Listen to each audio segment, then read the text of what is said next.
Hi, good morning everyone. I'm Eric Permejo, still here in Cebu City at Bayfront Hotel. Yan. So natapos na yung event namin kahapon.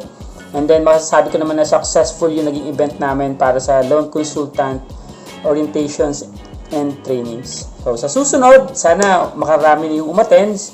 Although nag-prospect kami doon ng maraming participants, pero still yung iba hindi nakarating kasi may mga trabaho at saka may mga prior appointments. Kaya hoping pa rin kami for the best kasi naging successful pa rin yung aming event kahit na hindi 100% yung nakarating.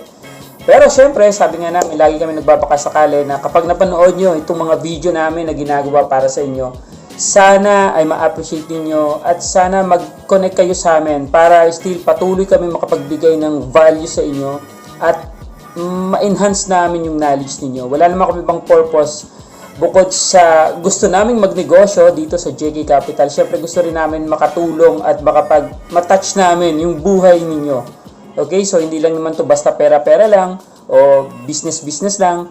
Kailangan pa rin makapag-share kami ng value kasi naniniwala kami na kapag pumasok yung value sa tao, the grace will follow. So sana sa susunod na magkaroon kami ng event, anyway, it's free guys. Okay? A-attend lang kayo, may maayos tayong facilities at maayos naman yung pagkain natin. Join lang kayo, sit back, relax yung mga sarili niyo para sa gayon, pag nag-roll yung ating trainings, papasok lahat, ma-absorb nyo. So today, it's our second day dito sa Cebu. So magkakaroon kami ng field work.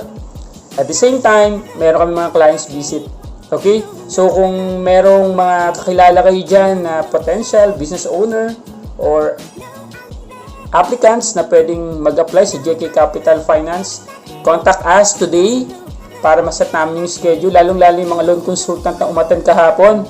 So, refer lang kayo ng mga clients kung nahihirapan kayong mag-close ng mga deals sa kliyente or hindi nyo pa kayang i-share yung knowledge na natutunan nyo kahapon. So, nandito lang kami.